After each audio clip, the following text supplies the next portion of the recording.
വർഷം 1924. ആകാശത്ത് പൗർണമിയുടെ വെളിച്ചം തെളിഞ്ഞു കാണുന്നുണ്ടായിരുന്നു. ആ ചന്ദ്രന് സമീപം മേഘങ്ങൾ ചന്ദ്രനെ മറയ്ക്കുന്ന രീതിയിൽ മെല്ലെ നീങ്ങിക്കൊണ്ടേയിരുന്നു. ആ പൂർണ്ണചന്ദ്രന്റെ വെളിച്ചം കടലിൽ തന്റെ ആധിപത്യം സ്ഥാപിച്ചു. നുരകളിട്ട കടലലകൾ തീരങ്ങളെ ചുംബിച്ചു. മേഘങ്ങൾ ആ നിലാവിനെ മറച്ചപ്പോൾ കടൽ പ്രദേശം ഒരുതരം ഇരുളാൽ ചുറ്റപ്പെട്ടു. ആ കടൽ തീരത്ത് കാവി വേഷം ധരിച്ച് നാമം ജപിച്ച് ഒരു ക്ഷേത്രത്തിലെ പൂജാരി നിന്നിരുന്നു. അടുത്ത് 4-5 മത്സ്യത്തൊഴിലാളികളും ഉണ്ടായിരുന്നു.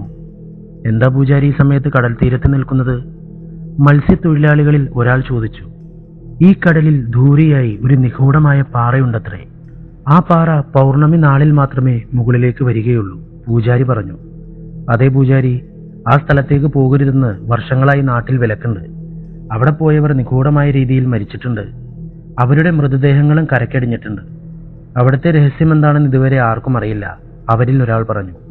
അതൊക്കെ അവർ കെട്ടിവെച്ച കെട്ടുകഥകളായിരിക്കും. നിങ്ങളാരും അവിടേക്ക് പോകരുതെന്ന് നിങ്ങളുടെ പൂർവികർ കള്ളം പറഞ്ഞതാകാം. അങ്ങനെയല്ല പൂജാരി, അവിടെ പോയവർ മരിച്ചുപോയത് ഞങ്ങൾ കണ്ണാലെ കണ്ടിട്ടുണ്ട്. പൂജാരി ഉറക്കെ ചിരിച്ചു. നിങ്ങളെല്ലാവരെയും വിഡ്ഢികളാക്കി വച്ചിരിക്കുകയാണ്. ആ സ്ഥലത്ത് എന്തെങ്കിലും നിധി ഉണ്ടെങ്കിലോ? ആരെങ്കിലും പോയി നോക്കിയാലല്ലേ അറിയൂ, അയാൾ പറഞ്ഞു. അയാൾ പറഞ്ഞത് കേട്ട മത്സ്യത്തൊഴിലാളികൾക്ക് അവിടെ പോയി നോക്കണമെന്ന് തോന്നി. സ്വാമി, വഞ്ചി തയ്യാറാണ്. ഞങ്ങൾ മറ്റൊരു ഭാഗത്ത് മീൻ പിടിക്കാൻ പോകാനിരുന്നതാണ്. വേണമെങ്കിൽ ആ ഭാഗത്തേക്ക് തുഴഞ്ഞു നോക്കാം, ഒരാൾ പറഞ്ഞു. മറ്റൊരാൾ പറഞ്ഞു, കളിക്കാതെ, ആ ഭാഗത്തേക്ക് പോയാൽ നാട്ടിലെ വിലക്ക് ലംഘിച്ചതുപോലെയാകും. അവിടെ പോകണ്ടാന്ന് എന്ന് പറഞ്ഞ് അവനെ വിലക്കി. എന്നാൽ മറ്റുള്ളവർ അവന്റെ വാക്ക് അവഗണിച്ചു. ഞങ്ങളോടൊപ്പം വരണമെങ്കിൽ വാ, നിധി കിട്ടിയാൽ നിനക്കും പങ്കുണ്ടാകും. അല്ലെങ്കിൽ പേടിച്ച് ഇവിടെ തന്നെ നിന്നോ, അവർ പറഞ്ഞു. അങ്ങനെയാണെങ്കിൽ എനിക്കും കുറച്ച് പങ്ക് തരണം, പൂജാരി പറഞ്ഞു. ശരി സ്വാമി എന്ന് പറഞ്ഞ് 4 പേരും വഞ്ചിയിൽ കയറി. ആ നിഗൂഢ പ്രദേശത്തേക്ക് അവർ വഞ്ചി തുഴഞ്ഞു. നാട്ടിലെ വിലക്കുള്ള ദിശയിലേക്ക് അവർ വേഗത്തിൽ വഞ്ചി ഓടിച്ചു. മേഘങ്ങൾ വീണ്ടും മാറിയപ്പോൾ നിലാവിന്റെ വെളിച്ചം അവർക്ക് വ്യക്തമായി വഴി കാണിച്ചു. അപ്പോൾ അവിടേക്ക് നോക്ക്, ആ ഒരു വലിയ പാറ നിനക്ക് കാണുന്നുണ്ടോ? വഞ്ചിയിലുണ്ടായിരുന്ന ഒരാൾ ചോദിച്ചു. മറ്റു 3 പേരും അയാൾ പറഞ്ഞ ദിശയിലേക്ക് സൂക്ഷിച്ചു നോക്കി. ആ സ്ഥലത്തൊരു വലിയ പാറയുണ്ടെന്ന് തോന്നി. ആ പാറയ്ക്ക് ചുറ്റും പച്ച നിറത്തിലുള്ള പ്രഭാവലയം മിന്നിക്കൊണ്ടിരിക്കുന്നത് അവരുടെ കണ്ണിൽപ്പെട്ടു. ഇതാണ് നാട്ടിൽ പറഞ്ഞു നടക്കുന്ന ആ പാറ. പൗർണമി നാളിൽ മാത്രം പുറത്തു വരുമെന്ന് പറഞ്ഞത് ഇതാകണം. ആ പൂജാരി പറഞ്ഞത് സത്യമായിരിക്കും. ഞാൻ പറഞ്ഞത് കേൾക്കാതെ നിങ്ങൾ ഇറങ്ങി തിരിച്ചു. എനിക്കെന്തോ പേടിയാകുന്നടാ, ഒരാൾ പറഞ്ഞു. വഞ്ചി ആ പാറയെ ലക്ഷ്യമാക്കി നീങ്ങി തുടങ്ങി. അടുത്തു ചെല്ലുന്തോറും പച്ച നിറം അവരുടെ കണ്ണുകൾക്ക് ആനന്ദം നൽകി. അത്രയ്ക്ക് പ്രകാശമുണ്ടായിരുന്നു അതിന്. നിലാവിന്റെ വെളിച്ചം ആ പച്ച നിറത്തിൽ കൂടുതൽ ഭംഗിയേകി. അവർ 4 പേരും പാറയുടെ അടുത്തേക്ക് ചെല്ലുന്തോറും ശാന്തമായിരുന്ന കടൽ പ്രക്ഷുബ്ധമായി തുടങ്ങി. വഞ്ചിയിൽ പേടിയോടെ ഇരുന്നൊരു മത്സ്യത്തൊഴിലാളി, എനിക്കെന്തോ ഇത് ശരിയല്ലെന്ന് തോന്നുന്നു. ഞാൻ നിങ്ങളുടെ കൂടെ വരുന്നില്ല, എന്നെ വിട്ടേക്ക് എന്ന് പറഞ്ഞ് പേടിച്ച് കടലിലേക്ക് ചാടി. ഇവിടെ നിന്നും കരയിലേക്ക് ഒരുപാട് ദൂരമുണ്ട്. നീ എങ്ങനെ നീന്തിപ്പോകും? ഞാൻ മെല്ലെ മെല്ലെ നീന്തിക്കോളാം. ആ അപകടത്തിന്റെ അടുത്തേക്ക് ഞാൻ വരില്ല എന്ന് പറഞ്ഞ അയാൾ കരയിലേക്കുള്ള ദിശ ലക്ഷ്യമാക്കി നീന്താൻ തുടങ്ങി. അവനെ കണ്ട് മറ്റു 3 പേർ ചിരിച്ചു. അവർ വഞ്ചി പാറയുടെ തീരത്തേക്ക് കൊണ്ടുപോയി. ആ പാറ പച്ച നിറത്തിൽ തിളങ്ങിക്കൊണ്ടേയിരുന്നു. ആ പാറയ്ക്കടിയിൽ എന്താണുള്ളതെന്ന് അവർ 3 പേർക്കും അറിയാൻ ആഗ്രഹമുണ്ടായി. പൂജാരി പറഞ്ഞതുപോലെ ഈ പാറക്കടിയിൽ സ്വർണമുണ്ടെങ്കിൽ? ശരി, നിങ്ങൾ 2 പേരും ഇവിടെ നിൽക്ക്, ഞാൻ ഉള്ളിലേക്ക് ചാടി നോക്കാം എന്ന് പറഞ്ഞുകൊണ്ട് ഒരാൾ കടലിലേക്ക് ചാടി. കുറെ നേരമായിട്ടും അയാൾ പുറത്തു വന്നില്ല. മറ്റുള്ളവർക്ക് നേരിയ ഭയം തോന്നി. ഇവിടെ നിന്നും പോയാലോ എന്ന് പോലും അവർ ആലോചിച്ചു. പക്ഷേ കൂട്ടുകാരനെ ഉപേക്ഷിച്ചു പോകാൻ മനസ്സ് വരാത്തതുകൊണ്ട് അവർ 2 പേരും വഞ്ചിയിലിരുന്നു. അവരിൽ ഒരാൾ, നമുക്ക് തിരിച്ചു പോയാലോ എന്ന് ചോദിച്ചു. എന്താടാ, നിനക്ക് ഭ്രാന്താണോ? അവനെ വിട്ടിട്ട് പോകാൻ പറയുന്നു. പിന്നെ നീ എന്താ പറയുന്നേ? കടലിന്റെ ഉള്ളിൽ ഒരു മനുഷ്യൻ എത്ര നേരം പിടിച്ചു നിൽക്കാൻ കഴിയും? അവൻ തീർച്ചയായും വരില്ല, ഒരുപാടായി. ഈ സ്ഥലത്തെന്തോ പ്രേതമോ പിശാചോ ഉണ്ടെന്ന് തോന്നുന്നു എന്ന് പറഞ്ഞുകൊണ്ട് അയാൾ വഞ്ചി തുഴയാൻ തുടങ്ങി. അതേസമയം കടലിന്റെ ഉള്ളിൽ അവരുടെ വഞ്ചിക്ക് വലതുഭാഗത്തും ഇടതുഭാഗത്തുമായി എന്തോ ഒരു കറുത്ത രൂപം നീന്തുന്നത് അവരുടെ കണ്ണിൽപ്പെട്ടു. അതെന്തായിരിക്കുമെന്ന് ചിന്തിച്ചുകൊണ്ട് വഞ്ചിയിലിരുന്ന് പ്രക്ഷുബ്ധമായ കടൽ വെള്ളത്തിൽ മുഖം താഴ്ത്തി അയാൾ സൂക്ഷിച്ചു നോക്കി. പെട്ടെന്നൊരു വലിയ കറുത്ത രൂപം പാഞ്ഞു വന്ന് അവന്റെ തലയിൽ പിടിച്ച് കടലിന്റെ ഉള്ളിലേക്ക് വലിച്ചയച്ചു. ഇത് കണ്ട് മറ്റേയാൾ അലറിക്കൊണ്ടിരിക്കെ ആ കറുത്ത രൂപം വീണ്ടും പുറത്തുവന്ന് അയാൾ നിന്ന വഞ്ചിയിലിടിച്ചു. അയാളെയും തള്ളി ആഴെ കടലിലേക്ക് കൊണ്ടുപോയി. കടലിൽ ചാടിയവൻ നീന്തി നീന്തി എങ്ങനെയോ കരയിലെത്തി. അയാൾ കരയിലെത്തിയപ്പോഴേക്കും നേരം വെളുത്തിരുന്നു. കടൽ തീരത്ത് അവർക്ക് വേണ്ടി കാത്തിരിക്കുകയായിരുന്നു ആ പൂജാരി. നീന്തി വന്നവൻ നടന്ന കാര്യങ്ങളെല്ലാം പൂജാരിയോട് പറഞ്ഞു. അവർ തീർച്ചയായും വരില്ല സ്വാമി. അവിടെ എന്തോ നിഗൂഢതയുണ്ട്. അവർക്ക് എന്തും സംഭവിച്ചിരിക്കാം എന്ന് പറഞ്ഞ മത്സ്യത്തൊഴിലാളി ഗ്രാമത്തിലേക്ക് പോയി. പൂജാരി അയാൾ പറഞ്ഞത് വിശ്വസിച്ചില്ല. അവർ 3 പേർക്കുമായി അയാൾ കാത്തിരുന്നു. പക്ഷെ അവർ വന്നില്ല. വർഷം 2025. അതേ പൗർണമി രാത്രി ആ നിഗൂഢ പാറയിൽ നിന്നും 1 കിലോമീറ്റർ അകലെയായി ഒരു വലിയ കപ്പൽ നിന്നിരുന്നു. ആ കപ്പലിലെ വിളക്കുകളെല്ലാം അണച്ചിരുന്നു. അതിൽ 2 യുവാക്കളും അവരുടെ തലവനായി ഒരാളും നിന്നിരുന്നു. ആ തലവന്റെ കയ്യിൽ ഒരു കയറുണ്ടായിരുന്നു. ആ കയറിന്റെ മറ്റേ അറ്റം കടലിലേക്ക് പോയിരിക്കുന്നു. അരുൺ, ഈ കയറൊന്ന് പിടിച്ചോളൂ. അരുൺ കയറ് വാങ്ങി. അടുത്ത് നിന്നിരുന്ന സൂര്യ, സാർ, നമുക്ക് ആ പാറയുടെ അടുത്തേക്ക് പോയി നോക്കിയാലെന്താ എന്ന് ചോദിച്ചു. ഞാൻ എന്ത് ജോലിയാണോ പറയുന്നത് അത് മാത്രം ചെയ്യുക, കൂടുതൽ അത്യാഗ്രഹമൊന്നും പറയണ്ട എന്നായിരുന്നു ആ ശബ്ദം. ആ ശബ്ദത്തിന്റെ ഉടമ രഞ്ജിത്ത്. അതെ, രഞ്ജിത്ത് ഒരു പോലീസ് ഇൻസ്പെക്ടറാണ്. അയാൾ കൊണ്ടുവന്നിട്ടുള്ള 2 പേരും കുറ്റവാളികളാണ്. ഒരാൾ അമ്പലത്തിൽ മോഷണത്തിനായി വന്നവൻ, മറ്റൊരാളുടെ പേരിൽ ഒരു കൊലപാതക കേസും നിലവിലുണ്ട്. നിങ്ങൾ 2 പേരും എന്നെ സഹായിക്കുമെന്ന് കരുതിയാണ് നിങ്ങളെ കൂട്ടിക്കൊണ്ടുവന്നത്. നിങ്ങളെക്കൊണ്ട് എനിക്കൊരു ഉപയോഗവുമില്ലെങ്കിൽ നിങ്ങളുടെ പേരിലുള്ള കേസുകൾ അതുപോലെ നിലനിൽക്കും, രഞ്ജിത്ത് പറഞ്ഞു. അയ്യോ സാർ, ഒന്നും ചെയ്യരുത്. നിങ്ങൾ എന്ത് പറഞ്ഞാലും ഞങ്ങൾ അനുസരിക്കും, സൂര്യ പറഞ്ഞു. ആ പാറയുടെ അടുത്ത് പച്ച കളറിൽ എന്തോ ഉണ്ടല്ലോ സാർ, അതെന്തെങ്കിലും രഹസ്യമാണോ എന്ന് അരുൺ ചോദിച്ചു. ഇതിനെപ്പറ്റി എനിക്ക് പൂർണ്ണമായി വിവരമില്ല. ചോളയൂർ ഗ്രാമത്തിലുള്ള അമ്പലത്തിലെ പൂജാരി ഉമാപതിക്ക് എല്ലാം അറിയാം. ആ ഉമാപതി എന്റെ ക്ലാസ്മേറ്റാണ്. ഞങ്ങൾ ഒരുമിച്ചാണ് പഠിച്ചത്. അവന് തനിയെ ആ രഹസ്യം കണ്ടെത്താൻ കഴിഞ്ഞില്ല. അതുകൊണ്ടാണ് അവൻ എന്റെ സഹായം ചോദിച്ചത്. ഓ, ഉമാപതിയോ? എനിക്ക് അദ്ദേഹത്തെ നന്നായി അറിയാം, അരുൺ പറഞ്ഞു. സംസാരിച്ചുകൊണ്ട് ആ കയറ് വിട്ടുകളയരുത് എന്ന് പറഞ്ഞ രഞ്ജിത്ത് തന്റെ കയ്യിലിരുന്നൊരു ടാബ്ലറ്റ് എടുത്തു. അതിൽ റഡാറിൽ ഓടിക്കൊണ്ടിരിക്കുന്ന പച്ച നിറത്തിലുള്ള ഒരു ബിന്ദു നീങ്ങിക്കൊണ്ടേയിരിക്കുന്നു. ഈ പച്ച കളറിൽ കാണുന്നത് സ്റ്റെല്ലയാണ്. അവൾ വെള്ളത്തിലൂടെ പോവുകയാണ്. ഓ, അപ്പോൾ ആ പാറയുടെ അടുത്ത് പോവുകയാണെന്ന് പറഞ്ഞ് വെള്ളത്തിൽ ചാടിയവളാണോ അത്? അതെ, അവൾ തന്നെയാണ്. ആ പാറയുടെ അടുത്ത് പോയാൽ അപകടങ്ങൾ കൂടുതലാണ്. അതുകൊണ്ടാണ് ദൂരെ നിന്ന് എന്താണ് സംഭവിക്കുന്നതെന്ന് കാണാനായി അവളെ അവിടേക്ക് വിട്ടത്, രഞ്ജിത്ത് പറഞ്ഞു. ആ സ്ക്രീനിൽ ഓടിക്കൊണ്ടിരിക്കുന്ന പച്ച നിറത്തിലുള്ള ബിന്ദുവിനെ അവർ 3 പേരും ശ്രദ്ധിച്ചു.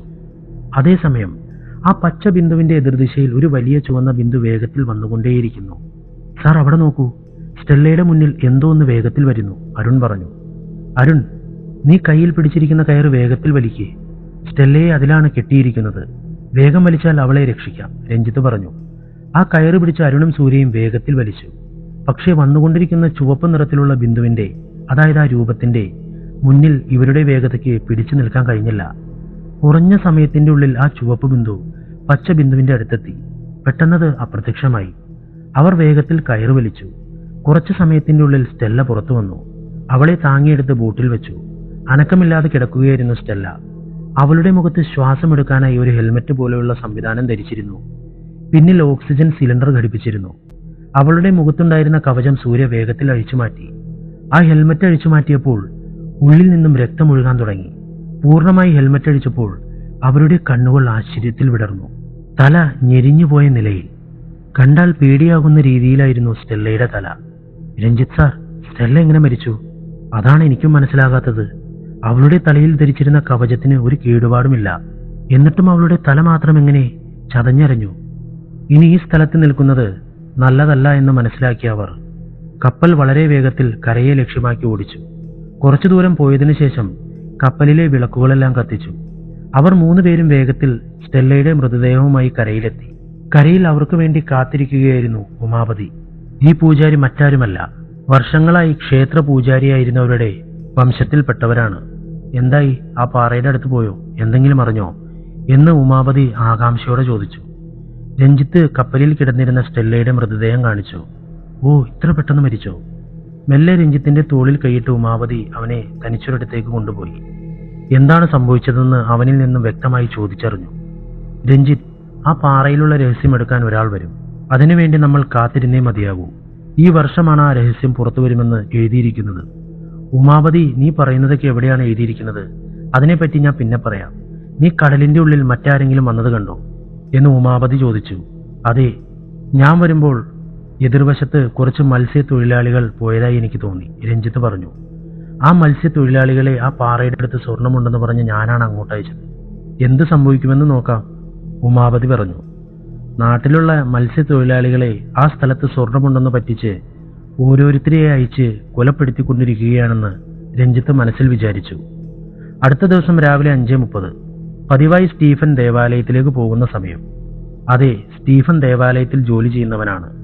അന്ന് രാവിലെ ദേവാലയത്തിന് സമീപം ഷോളയൂർ ഗ്രാമത്തിലെ കടൽ തീരത്ത് ആളുകൾ കൂട്ടം കൂടി നിൽക്കുന്നത് കണ്ടു. സ്റ്റീഫൻ വേഗത്തിൽ ഓടിച്ചെന്ന് ആൾക്കൂട്ടത്തിന്റെ ഇടയിൽ നിന്നു. അവൻ കണ്ട കാഴ്ച അവനെ ഞെട്ടിച്ചു.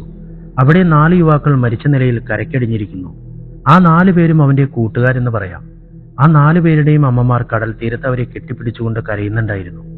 അതേസമയം പോലീസ് ജീപ്പ് വേഗത്തിൽ വന്നു നിന്നു. അതിൽ നിന്നും ഇൻസ്പെക്ടർ രഞ്ജിത്ത് പുറത്തിറങ്ങി. കോൺസ്റ്റബിൾ, വിവരം കിട്ടിയ സ്ഥലം ഇത് തന്നെയാണല്ലേ? അതെ സാർ, കോൺസ്റ്റബിൾ മുത്തയ്യ പറഞ്ഞു. അവർ 2 പേരും വേഗത്തിൽ കടൽ തീരത്തേക്ക് പോയി. 4 പേരുടെയും മൃതദേഹങ്ങൾ കണ്ടു. എന്താണിത്? എങ്ങനെ ഈ കുട്ടികൾ മരിച്ചത്? കൂട്ടത്തിലുണ്ടായിരുന്ന ഒരാൾ കരഞ്ഞുകൊണ്ട്, ആ പാറയുടെ അടുത്ത് എന്തോ സ്വർണമുണ്ടെന്ന് ആരോ പറഞ്ഞെന്ന് പറഞ്ഞ് 4 കുട്ടികളും പോയി. ഒരുപാട് തടഞ്ഞു നോക്കി, എന്റെ വാക്ക് കേട്ടില്ല എന്ന് പറഞ്ഞു. എടോ, നിങ്ങളുടെ നാട്ടുകാരോട് എത്ര തവണയാ പറയേണ്ടത്? ആ പാറയുടെ അടുത്ത് പോകരുതെന്ന്. കടൽ തീരത്ത് പോലീസ് എത്ര തവണ മുന്നറിയിപ്പ് നൽകണം? എന്തിനാണോ ഇങ്ങനെ ജീവൻ കളയുന്നത്? മുത്തയ്യ, ഈ 4 പേരുടെയും മൃതദേഹങ്ങൾ GH-ൽ എത്തിക്കാൻ ഏർപ്പാട് ചെയ്യുക, രഞ്ജിത്ത് പറഞ്ഞു. ശരി സാർ എന്ന് പറഞ്ഞ മുത്തയ്യ തന്റെ മൊബൈൽ ഫോൺ എടുത്ത് ആരോടോ സംസാരിച്ച് അതിനു വേണ്ട കാര്യങ്ങൾ ചെയ്തു. രഞ്ജിത്ത് ആ 4 പേരുടെയും മൃതദേഹങ്ങൾ സൂക്ഷിച്ചു നോക്കി. അവരുടെ ശരീരത്തിൽ ഒരു പരിക്കുമില്ലായിരുന്നു. വെള്ളത്തിൽ മുങ്ങി മരിച്ചതുപോലെയായിരുന്നു. ആ സ്ഥലത്ത് എന്ത് രഹസ്യമായിരിക്കും ഉണ്ടാകുക? എങ്ങനെ കണ്ടെത്തുമെന്നും ഒരു പിടിയുമില്ല എന്ന് രഞ്ജിത്ത് മനസ്സിലോർത്തു. സ്റ്റീഫൻ അവരുടെ മൃതദേഹങ്ങളെ കണ്ണെടുക്കാതെ നോക്കിക്കൊണ്ടിരിക്കുമ്പോൾ ആ കടൽ തീരത്ത് ദൂരെയായി ഒരു കറുത്ത രൂപം കടലിൽ ഒഴുകി നടക്കുന്നത് കണ്ടു. അവിടെ നോക്കൂ, എന്തൊരു രൂപം കാണുന്നു എന്ന് സ്റ്റീഫൻ അവിടെ ഉണ്ടായിരുന്നവരോട് പറഞ്ഞു. അവൻ പറഞ്ഞതിനെ ആരും ഗൗരവമായി എടുത്തില്ല. കാരണം അവൻ പലതവണ ഇങ്ങനെയൊക്കെ പറഞ്ഞിട്ടുണ്ട്. കടലിൽ എന്തോ രൂപം കാണുന്നുണ്ട്, അതെന്നെ നോക്കി ചിരിക്കുന്നു എന്നൊക്കെ പലതവണ പലരോടും പറഞ്ഞപ്പോൾ അവർ ചുറ്റും നോക്കി ഒന്നും കാണാത്തത് കൊണ്ട് ഇവനെ ചീത്ത പറഞ്ഞിട്ട് പോയിട്ടുണ്ട്. ഞാൻ പറയുന്നത് നിങ്ങൾ എന്തുകൊണ്ടാണ് വിശ്വസിക്കാത്തത്? ആ രൂപം ഇവിടെയുണ്ട്, ഇവരെ എല്ലാം നോക്കിക്കൊണ്ടിരിക്കുകയാണ്. അതാണ് ഈ 4 പേരെയും കൊന്നത് എന്ന് സ്റ്റീഫൻ അവിടെ നിന്നും അലറി. ഇൻസ്പെക്ടർ രഞ്ജിത്ത് സ്റ്റീഫനെ ശ്രദ്ധിച്ചു. എടാ, ഇങ്ങോട്ട് വാ. പറയൂ സാർ. എന്താ മോനെ, എന്ത് പറ്റി? സാർ, ദൂരെ നോക്കൂ, ആ കടലിൽ ഒരു കറുത്ത രൂപം ഒഴുകി നടക്കുന്നുണ്ട്. അത് ഇങ്ങോട്ട് തന്നെ നോക്കിക്കൊണ്ടിരിക്കുന്നു. നിങ്ങൾ കാണുന്നുണ്ടോ? രഞ്ജിത്ത് ആ ഭാഗം സൂക്ഷിച്ചു നോക്കി. അവന്റെ കണ്ണിനൊന്നും കാണാനായില്ല. കഴിഞ്ഞ രാത്രി സ്റ്റെല്ലയെ ആക്രമിച്ചത് ഈ കറുത്ത രൂപമായിരിക്കുമോ എന്നവന്റെ മനസ്സിൽ ചിന്തകൾ വന്നു. എന്താ മോനെ ഈ പറയുന്നത്? എന്റെ കണ്ണിനൊന്നും കാണാൻ പറ്റുന്നില്ലല്ലോ. സാർ, എന്റെ പ്രശ്നം ഇത് തന്നെയാണ്. ആ രൂപം എന്റെ കണ്ണിന് മാത്രമേ കാണാൻ കഴിയുകയുള്ളൂ. ഇത് പറഞ്ഞാൽ നാട്ടിലാരും വിശ്വസിക്കുന്നില്ല. ഞാൻ മീൻ പിടിക്കാൻ പോയാൽ ഒരു മീൻ പോലും കിട്ടുന്നില്ല. അതുകൊണ്ട് തന്നെ ആരും മീൻ പിടിക്കാൻ കൂട്ടിക്കൊണ്ടു പോകുന്നില്ല. ഇവിടെ അടുത്തുള്ള മാതാവിന്റെ പള്ളിയിലാണ് ഞാൻ ജോലി ചെയ്യുന്നത്, സ്റ്റീഫൻ പറഞ്ഞു. നിന്റെ വീട് എവിടെയാ? അതാ പള്ളിയിൽ നിന്നും കുറച്ചു ദൂരം പോകണം സാർ. നിന്റെ അമ്മയും അച്ഛനുമില്ലേ? ഇല്ല സാർ, ഞാനൊരു അനാഥനാണ്. നാട്ടുകാർ പറയുന്നത് ഈ മാതാവിന്റെ പള്ളിയിൽ ആരോ എന്നെ ഉപേക്ഷിച്ച് പോയതാണെന്നാണ്. എന്നെ വളർത്തിയത് നാട്ടുകാരാണ് സാർ. മോനെ, നിന്റെ ഫോൺ നമ്പർ കിട്ടുമോ? ഇല്ല സാർ, എന്റെ കയ്യിൽ ഫോണൊന്നുമില്ല. മാതാവിന്റെ പള്ളിയിൽ അച്ഛനെയാണ് വിളിക്കാറ്. നിങ്ങൾ വേണമെങ്കിൽ ആ നമ്പർ കുറിച്ചു വെച്ചോളൂ, സ്റ്റീഫൻ പറഞ്ഞു. ശരിയെന്ന് പറഞ്ഞ രഞ്ജിത്ത് നമ്പർ വാങ്ങി. പിന്നെ നീ കുറച്ച് ധൈര്യമായിട്ടിരിക്കുക. നിന്റെ കണ്ണിന് ഒന്നും കാണുന്നില്ല. എല്ലാവരോടും പോയി ഇങ്ങനെ കാണുന്നുണ്ടെന്ന് പറയരുത്. നിന്നെ ഭ്രാന്തനാണെന്ന് കരുതി കളയും. തല കുനിച്ച സ്റ്റീഫൻ. താൻ പറഞ്ഞത് ആരും വിശ്വസിക്കുന്നില്ലല്ലോ എന്ന് മനസ്സിൽ വിചാരിച്ച സ്റ്റീഫൻ ആ കടൽ തീരത്തേക്ക് നോക്കി. ആ വലിയ കറുത്ത രൂപം അവനു വേണ്ടി കാത്തിരിക്കുന്നത് പോലെ അവനെ തന്നെ നോക്കിക്കൊണ്ടേയിരിക്കുന്നു. അന്ന് രാത്രി പള്ളിയിൽ വാതിലിലെ തൂണിൽ ചാരി കടലിലേക്ക് നോക്കിയിരിക്കുകയായിരുന്നു സ്റ്റീഫൻ. സ്റ്റീഫൻ, നീ എന്താ ഇനിയും വീട്ടിലേക്ക് പോകാത്തത്? ഇല്ല മാർട്ടിൻ, ഇനി പോകണം. എന്താണ് ഒരുമാതിരി വിഷമിച്ചിരിക്കുന്നത്? ഇന്ന് രാവിലെ 4 പേരുടെ മൃതദേഹം കരക്കടിഞ്ഞിരുന്നു, നിനക്കറിയാമല്ലോ. അതേടാ, ഞാനും വിവരം കേട്ടിരുന്നു. മാർട്ടിൻ, ഞാൻ നിന്നോട് ഇടയ്ക്കിടയ്ക്ക് പറയാറില്ലേ, ആ കറുത്ത രൂപം എന്റെ കണ്ണിന് മാത്രമേ കാണാൻ കഴിയുകയുള്ളൂ എന്ന്. അത് ആരും വിശ്വസിക്കുന്നില്ല. നീയെങ്കിലും വിശ്വസിക്കടാ. സ്റ്റീഫൻ, അതെല്ലാം നിന്റെ മനസ്സുമായി ബന്ധപ്പെട്ട കാര്യങ്ങളാടാ. നീ അങ്ങനെയൊന്നും ഉണ്ടെന്ന് വിചാരിച്ചിരിക്കുന്നത് കൊണ്ടാണ് നിനക്ക് ഇങ്ങനെയെല്ലാം കാണാൻ കഴിയുന്നത്, മാർട്ടിൻ പറഞ്ഞു. മാർട്ടിനും സ്റ്റീഫനും ഉറ്റ സുഹൃത്തുക്കളാണ്. കുട്ടിക്കാലം മുതൽ അവർ 2 പേരും ഒരുമിച്ചാണ് പഠിച്ചത്. മാർട്ടിൻ തന്റെ അച്ഛനെ മീൻപിടുത്തത്തിൽ സഹായിച്ചു പോയിരുന്നു. മാർട്ടിൻ എന്ത് പറഞ്ഞാലും സ്റ്റീഫൻ അതനുസരിക്കും. അത്രയ്ക്കടുത്ത സുഹൃത്തുക്കളാണവർ. ഇല്ല മാർട്ടിൻ, ഓരോ ദിവസവും മരണങ്ങൾ കൂടിക്കൊണ്ടിരിക്കുന്നു. പൗർണമി നാളിൽ മാത്രം കാണുന്ന ആ പാറയിൽ എന്തോ ഒരു രഹസ്യമുണ്ട്. അതിന് നീ എന്താണ് ചെയ്യാൻ പോകുന്നത്? ആ പാറയുടെ അടുത്ത് പോയി നോക്കാൻ പോവുകയാണോ? മാർട്ടിൻ ചോദിച്ചപ്പോൾ അതുവരെ അങ്ങനെ ഒരു ചിന്ത സ്റ്റീഫനുണ്ടായിരുന്നില്ല. മാർട്ടിനെ സൂക്ഷിച്ചു നോക്കി.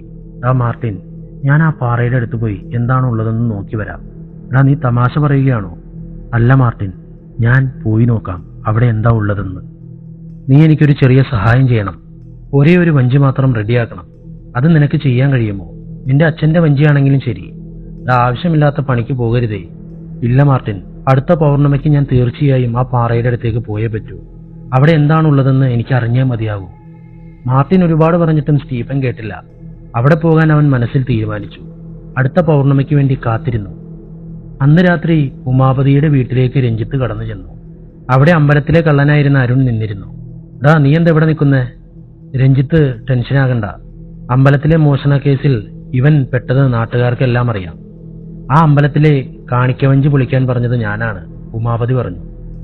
എന്താടാ, നീയാണോ പൊളിക്കാൻ പറഞ്ഞത്? നീ എന്തിനാണ് പൊളിക്കാൻ പറഞ്ഞേ? എല്ലാവരുടെയും ശ്രദ്ധ മാറ്റാനാണ്. നീ എന്താ പറയുന്നേ? എനിക്കൊന്നും മനസ്സിലാകുന്നില്ല, രഞ്ജിത്ത് പറഞ്ഞു. വ്യക്തമാക്കിയിട്ട് പറയാം, കേൾക്ക്. ആ അമ്പലത്തിൽ എന്തോ രഹസ്യമുണ്ടെന്ന് ഈ കുടുംബത്തിലെ എല്ലാവരും വർഷങ്ങളായി പറഞ്ഞുകൊണ്ടേയിരുന്നു. ആ രഹസ്യം എവിടെയാണെന്ന് ആർക്കും കണ്ടെത്താൻ കഴിഞ്ഞില്ല. അതെങ്ങനെയാ കണ്ടെത്തിയെന്ന് അറിയാമോ? അമ്പലത്തിൽ ഒരു ദിവസം പൂജ കഴിഞ്ഞിട്ട് ഞാൻ പുറത്തേക്ക് വരികയായിരുന്നു. അപ്പോൾ അമ്പലത്തിന്റെ പ്രധാന മണ്ഡപത്തിൽ ചെറിയ കുട്ടികൾ കളിക്കുന്നുണ്ടായിരുന്നു. അവരുടെ കയ്യിൽ നാണയങ്ങളുണ്ടായിരുന്നു. അപ്പോൾ ഒരു പയ്യൻ മറ്റേ പയ്യനെ തള്ളി. അവന്റെ കയ്യിലെ നാണയങ്ങളെല്ലാം അവിടെ ഉണ്ടായിരുന്ന മണ്ഡപത്തിന്റെ തറയിൽ വീണു. എല്ലാ സ്ഥലത്തും ഒരേപോലെ ശബ്ദം കേട്ടു. ഒരേ ഒരു നാണയം വീണ സ്ഥലത്ത് മാത്രം വേറൊരു ശബ്ദമാണ് കേട്ടത്. ഞാനത് ശ്രദ്ധിച്ചു. കുറച്ചു സമയത്തിന് ശേഷം ആരുമില്ലാത്തപ്പോൾ ഞാൻ ആ സ്ഥലത്തേക്ക് പോയി. എന്റെ കയ്യിലുണ്ടായിരുന്ന നാണയം ആ സ്ഥലത്തിട്ട് നോക്കി. ശബ്ദം വ്യത്യാസമായിരുന്നു. അപ്പോൾ ആ തറയിൽ എന്തോ ഒരു രഹസ്യമുണ്ടെന്ന് എനിക്ക് മനസ്സിലായി. ആ സ്ഥലം കുഴിക്കാൻ ഞാൻ തീരുമാനിച്ചു. അമ്പലത്തിൽ എല്ലാ സ്ഥലത്തും ഉടൻ കൈവയ്ക്കാൻ കഴിയില്ല. അതുകൊണ്ടാണ് അരുണിനോട് കാണിക്കവഞ്ചിയിൽ കൈവയ്ക്കാൻ പറഞ്ഞത്. രാത്രി ആ സ്ഥലം ഞാൻ കുഴിച്ചു നോക്കി. ആ സ്ഥലത്ത് സ്വർണ്ണ തകിടിൽ ചില വരികൾ എഴുതിയിരുന്നു എന്ന് പറഞ്ഞ് ഉമാപതി തന്റെ പോക്കറ്റിൽ നിന്നും ഒരു ചെറിയ ഡയറി എടുത്തു. അതിലാണ് ആ സ്വർണ്ണത്തകിടിൽ രേഖപ്പെടുത്തിയിരുന്ന രഹസ്യം എഴുതി വച്ചിരിക്കുന്നത് എന്ന് പറഞ്ഞുകൊണ്ട് അയാൾ അത് വായിക്കാൻ തുടങ്ങി. പൗർണമി നിലാവിന്റെ വെളിച്ചത്തിൽ കടലിന്റെ അടിയിൽ ഒളിപ്പിച്ചു വച്ചിരിക്കുന്ന പച്ച നിറത്തിലുള്ള കല്ല്. ആ കല്ലിൽ ദൈവത്തിന്റെ അനുഗ്രഹം പതിഞ്ഞിരിക്കുന്നു. അതിൽ സ്പർശിക്കുന്നവനോ അതിൽ സ്പർശിക്കുന്നവർക്കോ മറുലോകത്തിന്റെ രഹസ്യമറിയാം. ആ കല്ലെടുക്കുന്ന മനുഷ്യൻ വരുമെന്നും അവൻ മനുഷ്യനായി വന്ന ഒടുവിൽ ദൈവമായി മാറുമെന്നും അഖണ്ഡൻ വെളിപ്പെടുമെന്നും. ആരാണ് ഈ അഖണ്ഡൻ? അതാണ് എനിക്കും അറിയാത്തത്. ആ പച്ചക്കല്ല് ആരാണ് എടുക്കുന്നത്? അവർക്കായിരിക്കും ആ രഹസ്യം അറിയുക. അഖണ്ഡൻ ആരാണെന്ന് അവർക്ക് മാത്രമേ മനസ്സിലാകൂ എന്ന് തോന്നുന്നു, ഉമാപതി പറഞ്ഞു. അത് ശരി. എന്നാ സ്വർണ്ണത്തകിടെവിടെ? അതെന്റെ കയ്യിൽ ഭദ്രമായി ഇരിപ്പുണ്ട്. അപ്പോൾ ആ പച്ചക്കല്ലെടുക്കുന്നവൻ വഴി മാത്രമാണ് ആ രഹസ്യം പുറത്തു വരുമെന്ന് നീ പറയുന്നു? തീർച്ചയായും രഞ്ജിത്ത്. പൗർണമി നാളിൽ മാത്രമാണ് ആ പാറ പുറത്തു വരുന്നത്. ആ പാറയുടെ അടിയിലായിരിക്കും ആ പച്ചക്കല്ലെന്ന് ഞാൻ കരുതുന്നു. അടുത്ത തവണ ഞാൻ തീർച്ചയായും നിന്റെ കൂടെ വരും. എനിക്ക് ആ പാറ കാണണം. അവിടെ എന്താ രഹസ്യമുള്ളതെന്ന് എനിക്കറിയണം, ഉമാപതി പറഞ്ഞു. അടുത്ത പൗർണമി രാത്രി 10 മണി. കടൽ തീരത്ത് നിന്നിരുന്ന സ്റ്റീഫന്റെ കാലുകളിൽ തിരമാലകൾ അടിച്ചുകൊണ്ടേയിരുന്നു. ആ കടൽ തീരത്തെ മണലും അവന്റെ പാദങ്ങളും സംസാരിക്കുന്ന പോലെ. നിനക്ക് വേണ്ടിയാണ് ഞാൻ ഇത്രയും നാൾ കാത്തിരുന്നു എന്ന പോലെ. കുറച്ചു സമയത്തിന്റെ ഉള്ളിൽ മാർട്ടിൻ അവിടേക്ക് വന്നു. അവര് രണ്ടുപേരും കടൽ തീരത്തൂടെ നടന്നു. നേരെ ഒരു വഞ്ചി നിർമ്മാണ സ്ഥലത്ത് പോയി. സ്റ്റീഫൻ എങ്ങനെയോ ഒരു വഞ്ചി റെഡിയാക്കി. സുരക്ഷിതമായി പോയി സുരക്ഷിതമായി തിരിച്ചു വരണം. നിന്റെ ജീവനൊന്നും സംഭവിക്കരുത്. അതൊന്നും വരില്ലടാ, ഞാൻ നോക്കിക്കോളാം എന്ന് പറഞ്ഞ സ്റ്റീഫൻ കടലലകൾ വരുന്ന ദിശയിലേക്ക് ശ്രദ്ധിച്ചു. ആ കറുത്ത രൂപം അവനു വേണ്ടി കാത്തിരിക്കുന്നുണ്ടായിരുന്നു. ഇപ്പോഴും ആ കറുത്ത രൂപം എന്റെ കണ്ണിന് കാണാം. ആ രഹസ്യം എന്താണെന്നറിയാതെ ഞാൻ വീണ്ടും ഇവിടേക്ക് വരില്ല. ശ്രദ്ധയോടെ പോയി വരിക എന്ന് പറഞ്ഞ മാർട്ടിൻ അവന്റെ കൈ പിടിച്ച് കരയാൻ തുടങ്ങി. എന്താണ് നീ കുട്ടികളെ പോലെ? എന്നോട് ക്ഷമിക്കണം സ്റ്റീഫൻ. അറിഞ്ഞോ അറിയാതെയോ എന്തെങ്കിലും തെറ്റ് ചെയ്തിട്ടുണ്ടെങ്കിൽ എന്നോട് ക്ഷമിക്കണം. അയ്യോടാ, നീ എന്താ ഇങ്ങനെ സംസാരിക്കുന്നേ? ഞാൻ തീർച്ചയായും വരും, നിന്നെ കാണും, സ്റ്റീഫൻ പറഞ്ഞു. സ്റ്റീഫൻ വഞ്ചിയിൽ കയറിയിരുന്നു. കുറച്ചു ദൂരം കടലലകൾ ആടിക്കൊണ്ടേയിരുന്നു. വഞ്ചി കടലിന്റെ ഉള്ളിലേക്ക് പോകുന്തോറും കടൽ ശാന്തമായി. ഇതുവരെ അവന്റെ ഗ്രാമത്തിലുള്ളവർ പറഞ്ഞതിനെ അടിസ്ഥാനമാക്കിയും സ്വയം ചിന്തിച്ചും ആ പാറ ഏത് ദിശയിലായിരിക്കുമെന്ന് ചിന്തിച്ചവൻ ആ ദിശ ലക്ഷ്യമാക്കി വഞ്ചി ഓടിച്ചു. അതേസമയം അവന്റെ കണ്ണിന്റെ മുന്നിൽ ആ കറുത്ത രൂപം നിന്നു. അതിന്റെ നോട്ടം അവനെന്തോ ചെയ്യാൻ പ്രേരിപ്പിച്ചു. എന്റെ പിന്നാലെ വാ എന്നതുപോലെ അത് മുന്നോട്ട് പോയി. അവൻ അതിന്റെ പിന്നാലെയും പോയി. പൗർണമിയുടെ വെളിച്ചം ആ കടലിന് സൗന്ദര്യം നൽകി. ഒരു 10 കിലോമീറ്റർ ദൂരം സഞ്ചരിച്ചതിനു ശേഷം ആ കറുത്ത രൂപം ആ കടലിന്റെ മധ്യഭാഗത്ത് നിന്നു. സമയം കൃത്യം 12 മണി. ആ കടലിൽ ഒരുതരം പ്രക്ഷുബ്ധതയുണ്ടായി. കുറച്ചു സമയം പ്രക്ഷുബ്ധമായി കൊണ്ടിരുന്ന കടൽ അരമണിക്കൂറിന്റെ ഉള്ളിൽ അതുപോലെ അടങ്ങി. അരമണിക്കൂറായി എന്തു ചെയ്യുമെന്നറിയാതെ വിഷമിച്ചിരിക്കുകയായിരുന്നു സ്റ്റീഫൻ. അതേസമയം ആ കടലിൽ നീന്തിക്കൊണ്ടിരുന്ന കറുത്ത രൂപത്തെയും കാണാനില്ലായിരുന്നു. അവന്റെ വഞ്ചിയുടെ താഴത്തെ ഭാഗത്ത് ഇടത്തും വലത്തുമായി എന്തോ ഒരു രൂപം അങ്ങോട്ടും ഇങ്ങോട്ടും പോകുന്നത് പോലെ അവൻ ശ്രദ്ധിച്ചു. അത് ആ കറുത്ത രൂപമായിരിക്കുമോ എന്ന് മനസ്സിൽ വിചാരിച്ചവൻ വഞ്ചിയിലിരുന്ന് വെള്ളത്തിനടുത്ത് മുഖം കൊണ്ടുപോയി സൂക്ഷിച്ചു നോക്കി. വെള്ളത്തിൽ നിന്നും അവന്റെ മുഖത്തിന് നേരെ ഒരു രൂപം എത്തി നോക്കി. അത് കാണാൻ മനുഷ്യനെ പോലെയോ മൃഗത്തെ പോലെയോ ആയിരുന്നു. ആ കടലിൽ അത് ആടിക്കൊണ്ടേയിരിക്കുന്നു.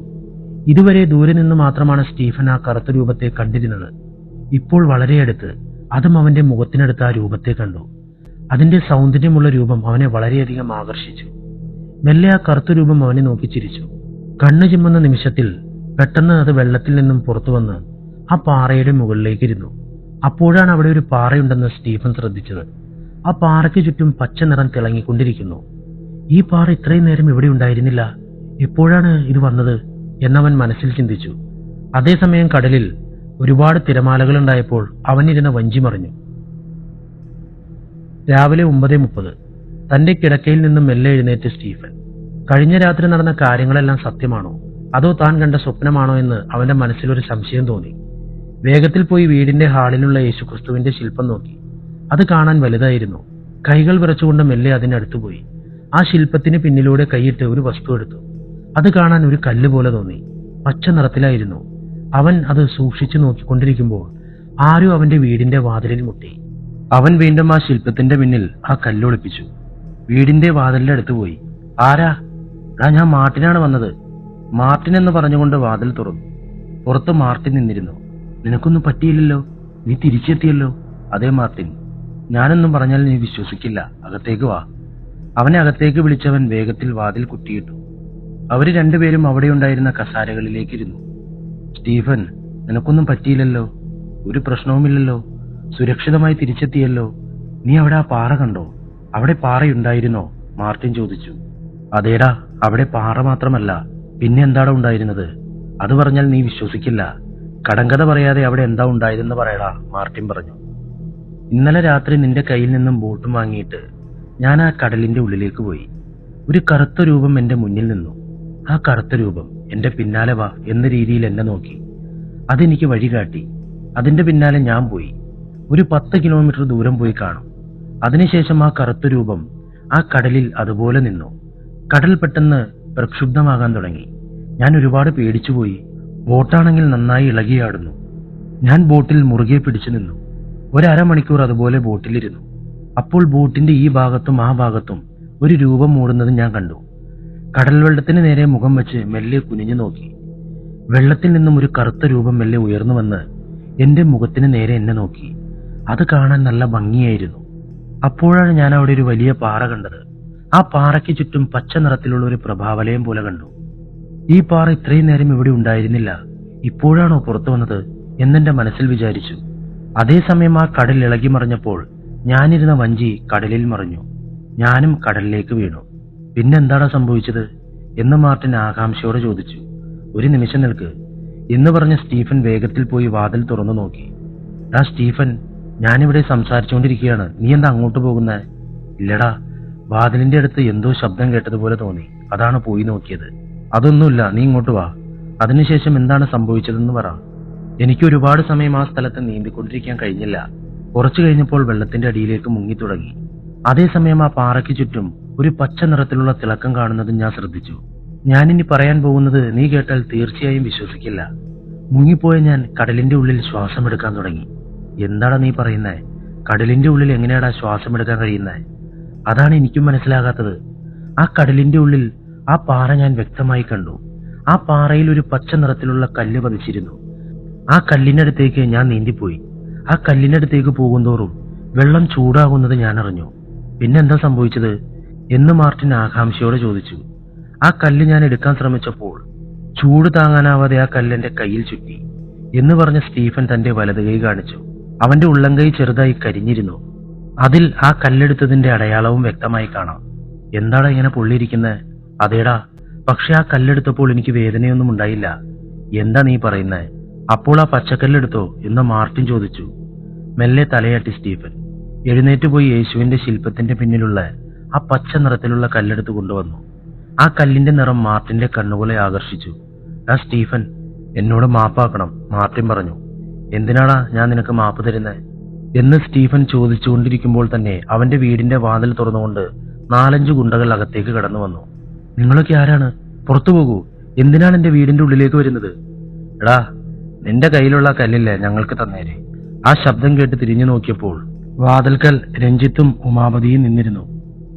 അവരെ കണ്ട സ്റ്റീഫൻ, ഇൻസ്പെക്ടർ സാർ, നിങ്ങളെന്താ ഇവിടെ? സ്റ്റീഫൻ, നിന്റെ കയ്യിലുള്ള പച്ചക്കല്ല് എന്റെ കയ്യിൽ തരൂ.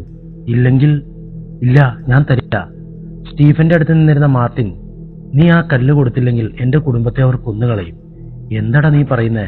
അതേ സ്റ്റീഫൻ, അന്ന് പള്ളിയിൽ വെച്ച് നിന്നോട് സംസാരിച്ചപ്പോൾ നീ വേണമെങ്കിൽ ആ പാറയുടെ അടുത്ത് പോയി നോക്കൂ എന്ന് നിന്നോട് പറഞ്ഞത് നിനക്ക് ഓർമ്മയുണ്ടോ? അതേ മാർട്ടിൻ, നീ പറഞ്ഞതിന് ശേഷമാണ് എനിക്ക് അവിടേക്ക് പോകണമെന്ന് തോന്നിയത്. അങ്ങനെ പറയാൻ പറഞ്ഞത് ഇൻസ്പെക്ടർ രഞ്ജിത്താണ്. എന്റെ കുടുംബം അവരുടെ കസ്റ്റഡിയിലാണ്. അങ്ങനെ പറയാൻ പറഞ്ഞ് എന്നെ ഭീഷണിപ്പെടുത്തി നിന്നെ കടലിലേക്ക് അയച്ചതാണ്. എനിക്ക് വേറെ വഴിയില്ലായിരുന്നു. എന്നോട് ക്ഷമിക്കണം. ഇൻസ്പെക്ടർ സാർ, എന്തിനാണ് ഇങ്ങനെ ചെയ്തത്?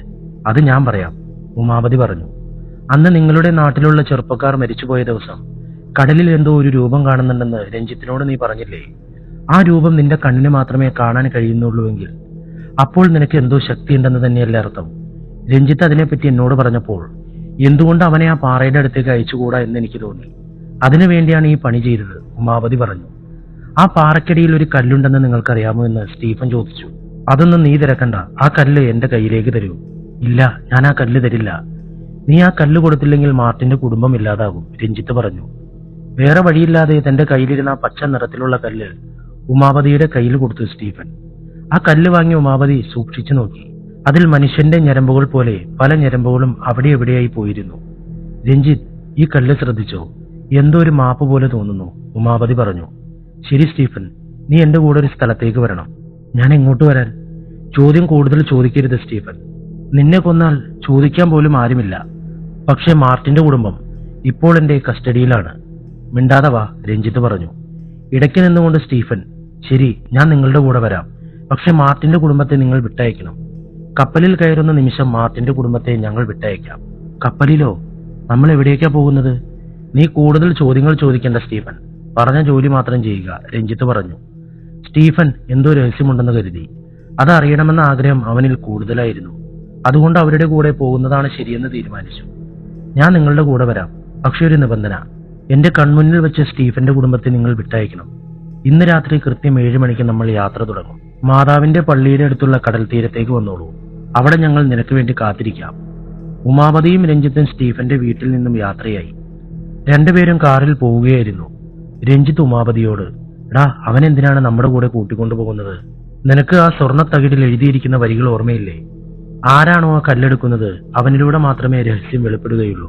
അങ്ങനെയല്ലേ അതിലെഴുതിയിരിക്കുന്നത്? അതുകൊണ്ടാണ് അവനെ കൂട്ടിക്കൊണ്ടുപോകണമെന്ന് ഞാൻ പറയുന്നത്. ആ രഹസ്യം എന്താണെന്ന് അവന് മാത്രമേ അറിയാൻ കഴിയൂ. അതും ശരിയാണ്. ആരൊക്കെയാണ് പോകാൻ പോകുന്നത്? അരുണും സൂര്യയും, അവരെ വിളിക്കാം. പിന്നെ നീയും ഞാനും, പിന്നെ ആ സ്റ്റീഫനും, 5 പേരുമായി യാത്രയാകാം. ശരി ഉമാമതി, ഞാൻ കൃത്യം 7 മണിക്ക് കടൽ തീരത്തെത്തിയിരിക്കും എന്ന് പറഞ്ഞുകൊണ്ടിരിക്കുമ്പോൾ തന്നെ രഞ്ജിത്തിന്റെ വീടെത്തി. അവൻ വീട്ടിലേക്ക് ഇറങ്ങി. അതേസമയം ഉമാപതി രഞ്ജിത്തിനെ നോക്കി നിഗൂഢമായൊരു ചിരി ചിരിച്ചു. തന്റെ പോക്കറ്റിൽ വെച്ചിരുന്ന ആ ചെറിയ ഡയറി എടുത്തു. നമ്മൾ വിചാരിക്കുന്നതെല്ലാം ഓരോന്നായി നടന്നുകൊണ്ടിരിക്കുന്നു. ആ സ്വർണ്ണത്തകിടിൽ എഴുതിയിരുന്ന വർഷവും മാസവും എല്ലാം നമ്മൾ കണ്ടെത്താൻ പോവുകയാണ് എന്ന് മനസ്സിൽ വിചാരിച്ചുകൊണ്ട് അവന്റെ വീടെത്തി. നേരെ പോയി തന്റെ അച്ഛന്റെയും മുത്തച്ഛന്റെയും മുതുമുത്തച്ഛന്റെയും ഫോട്ടോകൾ നോക്കി. നിങ്ങൾക്ക് കണ്ടെത്താൻ കഴിയാത്തത് ഞാൻ കണ്ടെത്തിയിരിക്കുന്നു എന്ന് പറഞ്ഞവൻ അടുത്ത് കണ്ട അലമാരയിൽ നിന്നും സ്വർണ്ണത്തകിടെടുത്തു. അവനെടുത്തത് ഒരു സ്വർണ്ണത്തകിടല്ലായിരുന്നു, 2 സ്വർണ്ണത്തകിടുകൾ. അതെ, മറ്റേ സ്വർണ്ണത്തകിടിലും എന്തോ രഹസ്യങ്ങൾ രേഖപ്പെടുത്തിയിരുന്നു. മാതാവിന്റെ പള്ളിയുടെ പിന്നിലായിരുന്ന കടൽ തീരത്ത് ഒരു കപ്പൽ സ്റ്റീഫന് വേണ്ടി കാത്തിരുന്നു. ഉമാപതി, ആ സ്റ്റീഫൻ വരുമോ? രഞ്ജിത്ത് ചോദിച്ചു. കൂട്ടുകാരന് വേണ്ടി ജീവൻ കൊടുക്കുമെന്ന് ഞാൻ കരുതുന്നു. അവൻ തീർച്ചയായും വരും. അവര് രണ്ടുപേരും സംസാരിച്ചു കൊണ്ടിരിക്കുമ്പോൾ തന്നെ സ്റ്റീഫൻ കടൽ തീരത്തെത്തി. ഞാൻ പറഞ്ഞത് നിങ്ങൾക്ക് ഓർമ്മയുണ്ടോ? ഞാൻ വന്ന ഉടൻ എന്റെ ഫ്രണ്ടിന്റെ കുടുംബത്തെ നിങ്ങൾ വിട്ടയക്കുമെന്ന് പറഞ്ഞിരുന്നു. രഞ്ജിത്ത് മാതാവിന്റെ പള്ളിയുടെ പിന്നിലുള്ള മതിലിന്റെ അടുത്ത് കൈ ചൂണ്ടി. അവിടെ മാർട്ടിന്റെ അച്ഛനും അമ്മയും സഹോദരിയും 3 പേരും നിന്നിരുന്നു. നീ കപ്പലിൽ കയറുന്ന നിമിഷം ആ 3 പേരെയും ഞങ്ങൾ വിട്ടയക്കും, രഞ്ജിത്ത് പറഞ്ഞു. സ്റ്റീഫൻ ആ കപ്പലിലേക്ക് കയറിയപ്പോൾ അവർ 3 പേരെയും വിട്ടയച്ചു. മാർട്ടിൻ അവർ 3 പേർക്കും അടുത്ത് നിന്നുകൊണ്ട് കപ്പലിനെ നോക്കി കൈവീശി. സ്റ്റീഫനും കൈവീശിയപ്പോൾ കപ്പൽ യാത്ര തുടങ്ങി. നമ്മളിപ്പോൾ എവിടേക്കാണ് പോകുന്നത്? രഞ്ജിത്ത് ചോദിച്ചു. അതോർത്ത് നീ വിഷമിക്കണ്ട, ആ പച്ചക്കല്ല് നമുക്ക് വഴി കാണിക്കും. ആ കല്ലോ? അതെങ്ങനെ വഴി കാണിക്കും? ഉമാപതിക്കും രഞ്ജിത്തിനും പിന്നിൽ അരുണും സൂര്യയും നിന്നിരുന്നു. സൂര്യയെ നോക്കി ഉമാപതി, എടാ സൂര്യ, നീ ആ ഗ്ലാസ് എടുത്തു വാ എന്ന് പറഞ്ഞു. സൂര്യ കപ്പലിലുള്ള വീട് പോലുള്ള സംവിധാനത്തിന്റെ ഉള്ളിലേക്ക് പോയി. കയ്യിലൊരു വലിയ ഗ്ലാസ് കുടവുമായി പുറത്തു വന്നു. ആ ഗ്ലാസ് കുടത്തിൽ വെള്ളം നിറയ്ക്കാൻ ഉമാപതി പറഞ്ഞു. അതിൽ വെള്ളം നിറച്ചു സൂര്യ. ഇതിൽ വെള്ളമൊഴിച്ച് എന്താണ് ചെയ്യാൻ പോകുന്നതെന്ന് രഞ്ജിത്ത് ചോദിച്ചു. ഒന്ന് അടങ്ങിയിരിക്കെ, ഉമാപതി പറഞ്ഞു. തന്റെ പോക്കറ്റിൽ നിന്നും തുണികൾ ചുറ്റിയൊരു പൊതി പുറത്തെടുത്തു. അവിടെ നിന്നിരുന്ന സ്റ്റീഫനും അത് ശ്രദ്ധിച്ചു. ഉമാപതി ആ പൊതിയിലെ തുണി മെല്ലെ അഴിച്ചു.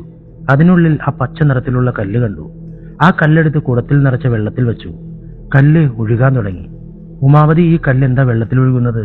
അതേ രഞ്ജിത്ത്, ഈ കല്ലിന് ഒരുപാട് ശക്തിയുണ്ട് എന്ന് പറഞ്ഞ് ഉമാപതി ഒരു ദിശാസൂചി എടുത്ത് ആ കുടത്തിന്റെ മുകൾ ഭാഗത്ത് വെച്ചു. ആ കല്ല് ആ രഹസ്യമറിയാനുള്ള സ്ഥലത്തേക്ക് വഴി കാണിക്കാൻ തുടങ്ങി.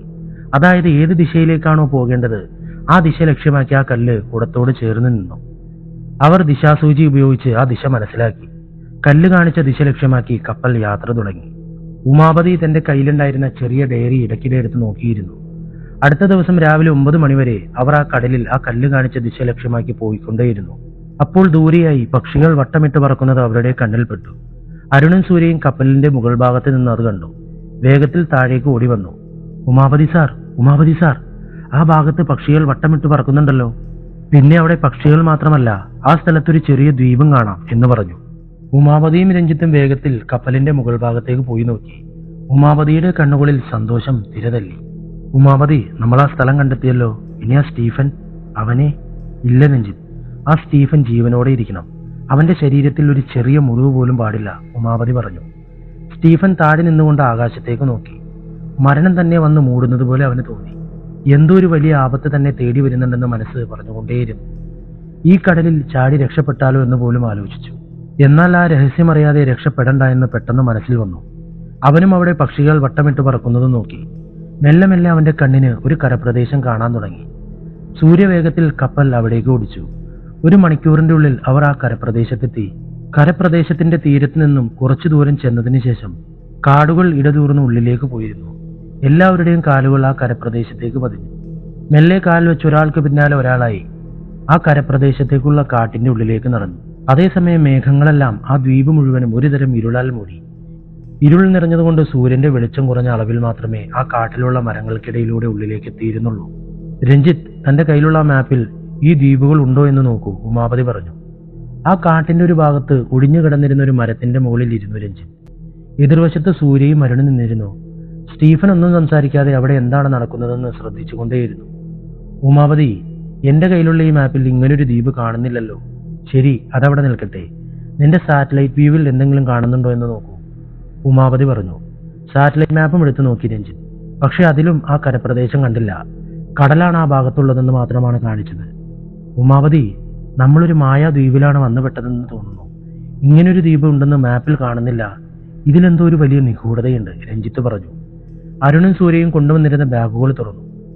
അതിൽ നിന്നും റിവോൾവർ എടുത്ത് രഞ്ജിത്ത് തന്റെ കയ്യിൽ വെച്ചു. നമ്മൾ ഇവിടെ ഇരിക്കുന്ന ഓരോ നിമിഷവും നമ്മുടെ ജീവന് ആപത്തായി മാറിയേക്കാം. എടുത്തു വെക്കുന്ന ഓരോ കാലടിയും ശ്രദ്ധയോടെ വയ്ക്കുക, ഉമാപതി പറഞ്ഞു. ആ പച്ച നിറത്തിലുള്ള കല്ല് ആ കുടത്തിൽ തന്നെയായിരുന്നു. ആ കല്ല് കാണിച്ച ദിശയിൽ അവർ മുന്നോട്ട് നീങ്ങാൻ തുടങ്ങി. അരുൺ ആ കുടൻ കയ്യിലേന്തി മുന്നോട്ട് നടന്നു. അവനെ പിന്തുടർന്ന് ഉമാപതിയും സൂര്യനും സ്റ്റീഫനുമായി പോവുകയായിരുന്നു. ഏറ്റവും പുറകിലായാണ് രഞ്ജിത്ത് വരുന്നത്. സമയം പോകുന്തോറും ഇരുൾ കൂടുതലായി അവരെ മൂടി. അതവർക്കൊരുതരം ഭയമുണ്ടാക്കി. രഞ്ജിത്ത് തിരിഞ്ഞു തിരിഞ്ഞ് ആ കാട് തന്നെ സൂക്ഷിച്ചു നോക്കിക്കൊണ്ടിരിക്കുമ്പോൾ സ്റ്റീഫന്റെ ശ്രദ്ധ മുഴുവനും രഞ്ജിത്തിന്റെ മുകളിലായിരുന്നു. നല്ലൊരു അവസരത്തിനായി കാത്തിരിക്കുകയായിരുന്നു അവൻ. അവൻ പ്രതീക്ഷിച്ച അവസരം ഒത്തുവന്നു. പെട്ടെന്ന് രഞ്ജിത്തിന്റെ മുകളിലേക്ക് ചാടി അവന്റെ കയ്യിലുള്ള റിവോൾവർ തട്ടിയെടുത്ത് രഞ്ജിത്തിന്റെ നെറ്റിക്ക് നേരെ വെച്ചു. മറ്റു 3 പേരും ഞെട്ടിത്തിരിഞ്ഞു നോക്കി. സ്റ്റീഫൻ, രഞ്ജിത്തിനെ വിട്ടേക്കൂ. എങ്കിൽ ആ കുടത്തിലുള്ള മാന്ത്രിക കല്ല് എന്റെ കയ്യിലേക്ക് തരൂ, സ്റ്റീഫൻ പറഞ്ഞു. ഉമാപതിക്ക് മനസ്സ് വന്നില്ല. ഇല്ല, അതൊന്നും തരാൻ കഴിയില്ല. എനിക്ക് നിന്നെയും വേണം, രഞ്ജിത്തിനെയും വേണം. നീ ഈ പേടിയിൽ എന്താണ് ചെയ്യുന്നതെന്ന് നിനക്കറിയില്ല. നിന്നെ സുരക്ഷിതമായി നാട്ടിലെത്തിക്കാം. നീ ഒന്നും വിഷമിക്കേണ്ട സ്റ്റീഫൻ. പേടിയോ എനിക്കോ? നിങ്ങളുടെ കൂടെ ഞാൻ എപ്പോൾ വരണമെന്ന് തീരുമാനിച്ചോ അപ്പോൾ തന്നെ പേടി എന്നെ വിട്ടുപോയി. ആ കല്ലിൽ എന്തോ ഒരു രഹസ്യമുണ്ട്. അത് നിങ്ങൾ ചീത്ത കാര്യങ്ങൾക്കായി ഉപയോഗിക്കരുത്. അതെന്റെ കയ്യിൽ തരൂ, സ്റ്റീഫൻ പറഞ്ഞു. സൂര്യ സ്റ്റീഫന്റെ കാലുകൾ നോക്കി. അവന്റെ കാലുകൾക്കിടയിലൂടെ ഒരു വേര് പോകുന്നത് അവന്റെ ശ്രദ്ധയിൽപ്പെട്ടു. വേഗത്തിൽ സൂര്യ കുനിഞ്ഞ് ആ വേരിൽ പിടിച്ചു വലിച്ചു. സ്റ്റീഫൻ കാല് തെന്നി താഴെ വീണു. രഞ്ജിത്ത് ശ്രദ്ധയോടെ പെട്ടെന്ന് ചാടി സ്റ്റീഫന്റെ കയ്യിലുള്ള റിവോൾവർ പിടിച്ചു വാങ്ങി. എന്ത് ധൈര്യമാണ് നിനക്ക് എന്ന് പറഞ്ഞ് ഉമാപതി വേഗത്തിൽ വന്ന് സ്റ്റീഫന്റെ കരണത്ത് ആഞ്ഞൊരു അടി കൊടുത്തു.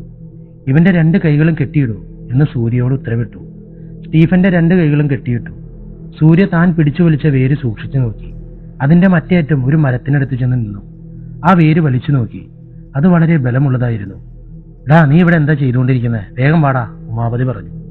അവർ 4 പേരും മുന്നോട്ടു പോകുമ്പോൾ സൂര്യ മാത്രം ആ കുടം സൂക്ഷിച്ചു നോക്കിക്കൊണ്ട് വേര് കയ്യിൽ പിടിച്ചു നിന്നിരുന്നു. എന്തോ അവന്റെ മനസ്സിൽ ആ വേര് പിടിച്ചു വലിക്കണമെന്ന് തോന്നി. ബലമായി അത് പിടിച്ചു വലിച്ചു. ആ വേരിന്റെ അറ്റം അവസാനിച്ച സ്ഥലത്ത് നിന്നും 4-5 പാമ്പുകൾ പെട്ടെന്ന് പുറത്തേക്ക് വന്നു. ഞെട്ടിപ്പോയി അവൻ 2 അടി പിന്നോട്ട് പോയി താഴെ മറിഞ്ഞു വീണു. അതേസമയം ഒരു കറുത്ത കൈ അവന്റെ കവിളിൽ തലോടി. പെട്ടെന്ന് തിരിഞ്ഞു നോക്കി. ആ സ്ഥലത്ത് ആരും ഉണ്ടായിരുന്നില്ല. പേടിച്ച് അവന്റെ മുഖം വിളറിപ്പോയി. വളരെ വേഗത്തിൽ ഓടിച്ചെന്നവൻ അവരുടെ കൂടെ ചേർന്നു. അവിടെ നടന്ന സംഭവം അവൻ ആരോടും പറഞ്ഞില്ല. ഉച്ചയ്ക്ക് 1 മണിയായത് അവർ ക്ലോക്ക് നോക്കിയാണ് മനസ്സിലാക്കിയത്. ആ സ്ഥലത്ത് സൂര്യപ്രകാശം കുറവായതുകൊണ്ട് അവർക്ക് സമയം കൃത്യമായി മനസ്സിലായില്ല. എല്ലാവർക്കും വിശക്കാൻ തുടങ്ങിയപ്പോൾ അവർ കൊണ്ടുവന്നിരുന്ന ഭക്ഷണം എടുത്ത് കഴിക്കാൻ തുടങ്ങി. കൈകൾ കെട്ടിയതുകൊണ്ട് സ്റ്റീഫൻ മാത്രം ക്ഷീണിതനായി ഒരു മരത്തിൽ ചാരിയിരുന്നു. ആ സമയത്ത് കാടിന്റെ ഉള്ളിൽ എന്തോ കാട്ടുവാസികളുടെ ശബ്ദം കേൾക്കാൻ തുടങ്ങി. 4-5 പേർ ഒരു പ്രതിമയെ പല്ലക്കിൽ വെച്ച് മാലയിട്ടും അലങ്കരിച്ചും കൊണ്ടുവരുന്നുണ്ടായിരുന്നു. അവർക്ക് പിന്നാലെ കാട്ടുവാസികളും അതിനെ തുടർന്ന് നല്ല വസ്ത്രം ധരിച്ച ആളുകളും അതിനു പിന്നിലായി ഏതോ ഒരു രാജാവും വന്നുകൊണ്ടേയിരിക്കുന്നു. ആ പല്ലക്കിന്റെ മുന്നിൽ ഒരു കറുത്ത രൂപം പോവുകയായിരുന്നു. അത് മറ്റാരുമല്ല, ഇതുവരെ സ്റ്റീഫന്റെ കണ്ണിൽപ്പെട്ട കറുത്ത രൂപം തന്നെ. ഈ കാഴ്ചകളെല്ലാം സ്റ്റീഫൻ കണ്ടുകൊണ്ടിരിക്കുമ്പോൾ പെട്ടെന്നൊരു കാട്ടുവാസി സ്റ്റീഫനെ തിരിഞ്ഞു നോക്കി. പെട്ടെന്ന് സ്റ്റീഫൻ കണ്ണു തുറന്നു. അവൻ കണ്ട കാഴ്ചകളെല്ലാം സ്വപ്നമായിരുന്നു. "എന്താ സ്റ്റീഫൻ, വിശക്കുന്നുണ്ടോ?" എന്ന് ഉമാപതി അവന്റെ മുന്നിൽ നിന്നുകൊണ്ട് ചോദിച്ചു. സൂര്യ അവന്റെ കൈ കെട്ടഴിച്ചു വിടുക. അവൻ ഭക്ഷണം കഴിച്ചതിന് ശേഷം വീണ്ടും കൈ കെട്ടിയിടുക, ഉമാപതി പറഞ്ഞു. സൂര്യ തലയാട്ടി. "നമ്മൾ കണ്ടതെല്ലാം സ്വപ്നമായിരുന്നു. ആ കറുത്ത രൂപത്തെ നമ്മൾ ഇതിനു മുമ്പ് കണ്ടിട്ടുണ്ട്. ഈ കാടെന്തോ എന്നോട് പറയാൻ ശ്രമിക്കുന്നു" എന്ന് സ്റ്റീഫൻ മനസ്സിൽ വിചാരിച്ചു. എല്ലാവരും ക്ഷീണിതരായതുകൊണ്ട് ആ സ്ഥലത്ത് തന്നെ വിശ്രമിക്കാമെന്ന് വിചാരിച്ചു. ഓരോരുത്തരായി ഓരോ ദിശയിൽ ഇരുന്നു കൊണ്ട് കുറച്ചുനേരം ഉറങ്ങാൻ തുടങ്ങി. രഞ്ജിത്ത് തന്റെ തലയുടെ അടുത്ത് റിവോൾവർ വെച്ചിട്ട് ഒരു മരത്തിന്റെ ചോട്ടിൽ കിടന്നു. ഉമാവതി തന്റെ ബാഗിലുണ്ടായിരുന്ന ആ ഡയറി എടുത്തു. ആ 2ാമത്തെ സ്വർണ്ണത്തകിടിലുള്ള എഴുത്തുകളെല്ലാം അതിൽ എഴുതിയിരുന്നു. തന്റെ ബാഗിലുള്ള സ്വർണ്ണത്തകിടും എടുത്തു. അതിൽ തന്റെ വിരലുകൾ കൊണ്ട് തടവി നോക്കി. "ഈ സ്വർണ്ണത്തകിടിലുള്ള രഹസ്യം എന്റെ കൂടെയുള്ളവർ അറിഞ്ഞാൽ എനിക്ക് വലിയ ആപത്തായി മാറും" എന്ന് തന്റെ മനസ്സിൽ വിചാരിച്ചവൻ ആ ഡയറിയിലുള്ള എഴുത്തുകളിൽ തന്റെ കണ്ണുകൾ പതിപ്പിച്ചു. 1500 വർഷങ്ങൾക്ക് മുമ്പ് ഈ ദ്വീപ് ഉണ്ടായിരുന്നുവെന്നും ഈ ദ്വീപിലുള്ള ദൈവമാണ് അഖണ്ഡനെന്നും അഖണ്ഡൻ ചില സാഹചര്യങ്ങൾ കൊണ്ട് ഒരമ്പലത്തിന്റെ ഉള്ളിൽ കുടുങ്ങിപ്പോയെന്നും അഖണ്ഡന് അപാരമായ ശക്തികൾ ഉണ്ടായിരുന്നുവെന്നും ഭാവി പ്രവചിക്കാനുള്ള കഴിവ് ആ ദൈവത്തിനുണ്ടായിരുന്നുവെന്നും ആരാണോ ആ ദൈവത്തിന്റെ വാതിൽ തുറക്കുന്നത് അവൻ ആ ശക്തികളെല്ലാം ലഭിക്കുമെന്നും ആ മനുഷ്യനെ ആരാണോ കൊല്ലുന്നത് അവനിലേക്ക് ശക്തികൾ കൈമാറ്റം ചെയ്യപ്പെടുമെന്നും ആ സ്വർണ്ണത്തകിടിൽ എഴുതിയിരുന്നു. അഖണ്ഡനെ മനസ്സിൽ പ്രാർത്ഥിച്ചാൽ അഖണ്ഡൻ ഉയർത്തെഴുന്നേൽക്കും എന്നും അതിൽ രേഖപ്പെടുത്തിയിരുന്നു. ആ അമ്പലം തുറക്കാൻ പോകുന്നത് സ്റ്റീഫനാണ്. കാരണം അവന് മാത്രമേ ആ പച്ചക്കല്ലെടുക്കാൻ കഴിയുകയുള്ളൂ. ആ അമ്പലം തുറന്നതിന് ശേഷം സ്റ്റീഫന് ശക്തികൾ ലഭിക്കും. സ്റ്റീഫനെ കൊന്ന് ഞാൻ ആ ശക്തികളെ സ്വന്തമാക്കും. അതിനുശേഷം ഭാവി പ്രവചിക്കാനുള്ള ശക്തി എന്റെ കയ്യിലുണ്ടാകും. ഞാൻ ദൈവമായി മാറും എന്ന് തന്റെ മനസ്സിൽ വിചാരിച്ചു ഉമാപതി. കൈകൾ കെട്ടിയ നിലയിൽ അവിടെ ഇരിക്കുകയായിരുന്നു സ്റ്റീഫൻ. കണ്ണടച്ചാൽ ആ കറുത്ത രൂപം എന്തെങ്കിലും കാഴ്ചകൾ നമ്മളുടെ കൺമുന്നിൽ കാണിക്കുമെന്ന് വിചാരിച്ച സ്റ്റീഫൻ കണ്ണുകൾ അടച്ച് പിന്നിലുള്ള മരത്തിൽ ചാരിയിരുന്നു. കുറച്ചു സമയത്തിന്റെ ഉള്ളിൽ അവൻ ഉറങ്ങിപ്പോയി. അവന്റെ മനസ്സിൽ കാഴ്ചകൾ ഓടാൻ തുടങ്ങി. 1500 വർഷങ്ങൾക്ക് മുമ്പ് ഈ ദ്വീപ് വഴിയാണ് തമിഴർ കച്ചവടം ചെയ്തിരുന്നത്. ആ കാലത്ത് തമിഴകം വിഭജിച്ചു കിടക്കുകയായിരുന്നു. വലിയ വലിയ രാജാക്കന്മാരും ആധിപത്യമുള്ളവരും ഈ ദ്വീപിലേക്ക് കച്ചവടത്തിനായി വരാറുണ്ടായിരുന്നു. ഇങ്ങനെയുള്ള സാഹചര്യത്തിലാണ് റോമാ സാമ്രാജ്യത്തു നിന്നും ഒരു സഞ്ചാരി കപ്പൽ മാർഗം ഈ ദ്വീപിൽ വന്നെത്തിയത്. അവന്റെ കയ്യിൽ ഒരു ശില്പമുണ്ടായിരുന്നു. കാണാൻ വിചിത്രവും കണ്ണുകൾ ക്രൂരവുമായിരുന്നു. ആ ശില്പം അവരുടെ നാട്ടിൽ തിരസ്കരിക്കപ്പെട്ട ദൈവമാണെന്ന് പറഞ്ഞ് ദ്വീപിലുള്ള ആളുകളുടെ സഹായത്തോടെ ഒരു ചെറിയ അമ്പലം പണിത് ആ ശില്പം ആ സ്ഥലത്ത് വെച്ചു. 1 വർഷം ആ ദ്വീപിൽ തങ്ങിയിരുന്നവൻ അവിടുത്തെ ആളുകളെ സംസ്കാരങ്ങളെല്ലാം പഠിച്ചു. നന്നായി തമിഴ് സംസാരിക്കാനും പഠിച്ചു. ഒരു ദിവസം ആ ദ്വീപിലേക്ക് വലിയ ആപത്ത് വന്നു. കടലലകൾ ആ ദ്വീപിനെ വളഞ്ഞു. ആ സമയത്ത് ആളുകളെല്ലാം എന്തു ചെയ്യണമെന്നറിയാതെ വിഷമിച്ചിരിക്കുമ്പോൾ ആ റോമാക്കാരൻ ആ ദൈവത്തോട് പ്രാർത്ഥിക്കാൻ പറഞ്ഞു. ആ ദൈവത്തിന്റെ മുന്നിൽ കുമ്പിട്ട ആളുകളെല്ലാവരും പ്രാർത്ഥിച്ചു. ആ സമയത്ത് അവിടെ ഉണ്ടായിരുന്ന ഒരാളുടെ ഉള്ളിൽ കറുത്ത രൂപം പ്രവേശിച്ചതുപോലെ തോന്നിയപ്പോൾ കടൽ തിരമാല വരാത്ത ദിശ ലക്ഷ്യമാക്കി എല്ലാ ആളുകളെയും അവൻ കൂട്ടിക്കൊണ്ടുപോയി. അവനങ്ങനെ ചെയ്തതുകൊണ്ട് ദ്വീപിലുള്ള ആളുകളുടെ ജീവൻ രക്ഷിക്കപ്പെട്ടു. ആ ദൈവത്തെ ആളുകൾ ആരാധിക്കാൻ തുടങ്ങി. അവന് അഖണ്ഡൻ എന്ന് പേരിട്ടു. റോമാരാജ്യത്ത് വലിച്ചെറിയപ്പെട്ട ആ ദൈവം ഈ ദ്വീപിൽ വെച്ച് ആഘോഷിക്കപ്പെട്ടു. ഈ റോമാക്കാരൻ തന്റെ നാട്ടിലേക്ക് തിരിച്ചു പോകണമെന്ന് വിചാരിച്ചവൻ ആ ദൈവത്തെ എടുത്ത് പോകാമെന്ന് ആളുകളോട് പറഞ്ഞപ്പോൾ ആളുകൾ അത് അംഗീകരിച്ചില്ല. അപ്പോൾ ആ റോമാക്കാരൻ ഒരു രഹസ്യം ആ ആളുകളോട് പറഞ്ഞു. ഈ ദൈവത്തെ ആരാധിക്കുന്നത് കുറഞ്ഞാൽ ഈ ദൈവത്തിന്റെ ശക്തിയും കുറഞ്ഞു പോകും. 200 ദിവസങ്ങളിൽ എന്ത് സംഭവിക്കുമെന്ന് ഈ ദൈവത്തിന് നന്നായി അറിയാം. 201 ദിവസം ഈ ദൈവം വിശ്രമിക്കും. 202 ദിവസമാണ് അടുത്ത 200 ദിവസങ്ങളിൽ എന്ത് സംഭവിക്കുമെന്ന് ഈ ദൈവത്തിന് പ്രവചിക്കാൻ കഴിയുക. ഈ വിശ്രമിക്കുന്ന ദിവസത്തിൽ ഇവൻ ദൈവമല്ല എന്ന് പറഞ്ഞ് ഞങ്ങളുടെ നാട്ടുകാർ ഇവനെ തിരസ്കരിച്ചു. അതുകൊണ്ടാണ് അഖണ്ഡന്റെ ശക്തിയും കുറഞ്ഞത്. അഖണ്ഡനെ ആരാധിക്കുന്നത് പ്രധാനമായി വയ്ക്കുക, നിങ്ങളുടെ ഭാവി ശോഭനമാകും എന്ന് പറഞ്ഞ റോമക്കാരൻ അവൻ വന്ന കപ്പലിൽ വീണ്ടും തന്റെ നാട് ലക്ഷ്യമാക്കി പോയി. ആ ദൈവത്തിന്റെ സഹായത്താൽ ഭാവി പ്രവചിച്ചുകൊണ്ട് എല്ലാവരും സന്തോഷത്തോടെ ജീവിച്ചു. ആ 200 ദിവസങ്ങൾ മാത്രം. കൃത്യം 201 ദിവസം വലിയൊരു സുനാമി വന്നു ആ ദ്വീപിനെ വിഴുങ്ങി. അതിൽ പകുതി ആളുകൾ മരിച്ചുപോയി. ബാക്കിയുള്ളവർ അഖണ്ഡനെ വലിയാടായി കണ്ടു. ഭാവി പ്രവചിക്കാനുള്ള ശക്തി നിനക്കുണ്ടായിട്ടും ഞങ്ങളെ രക്ഷിക്കാതിരുന്നത് എന്തുകൊണ്ടാണ് എന്ന് പറഞ്ഞ ആളുകൾ അഖണ്ഡനെ ആരാധിക്കാതിരുന്നു. പക്ഷെ റോമാക്കാരൻ പറഞ്ഞ രഹസ്യം അവർ മറന്നുപോയി. 200 ദിവസം മാത്രമേ ഭാവി പ്രവചിക്കാൻ കഴിയൂ അഖണ്ഡന്. 201 ദിവസം അഖണ്ഡൻ വിശ്രമിക്കും. ആ ഒരു ദിവസത്തിൽ എല്ലാം കഴിഞ്ഞു. ആളുകളുടെ ജീവനും പോയി. ആരും അഖണ്ഡനെ ആരാധിക്കാത്തതുകൊണ്ട് അവൻ അമ്പലത്തിന്റെ ഉള്ളിൽ ഒതുങ്ങിപ്പോയി. അവന്റെ ശക്തിയും കുറഞ്ഞുപോയി. ആളുകളെല്ലാം തമിഴ്നാട്ടിലേക്ക് പോകാമെന്ന് ആലോചിച്ചു. ആ സമയത്ത് ഒരു കറുത്ത രൂപം ഒരു ചെറിയ കുട്ടിയുടെ ശരീരത്തിൽ പ്രവേശിച്ച് സ്വർണ്ണത്തകടിൽ ഒരു രഹസ്യമെഴുതി ഒരു പച്ച നിറത്തിലുള്ള കല്ലുമുണ്ടാക്കി. കടൽമാർഗം എല്ലാ ആളുകളും തമിഴ്നാട്ടിലേക്ക് പോകാൻ തുടങ്ങി. ആ കുട്ടിയും അവരുടെ കൂടെ പോയി.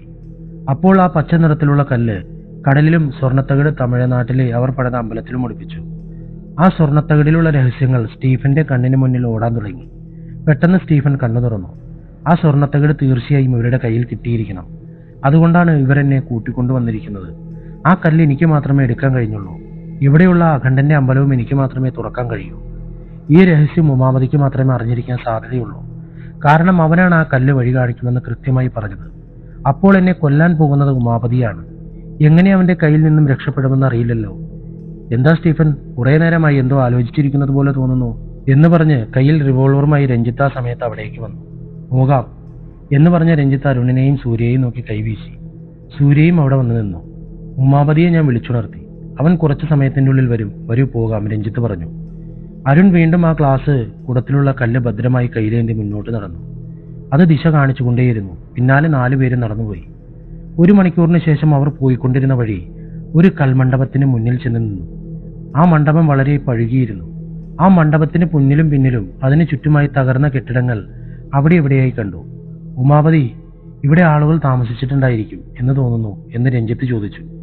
അതേ രഞ്ജിത്ത്, ആളുകൾ താമസിച്ചിരുന്നതിന്റെ അടയാളങ്ങൾ ഒരുപാടുണ്ട്, ഉമാപതി പറഞ്ഞു.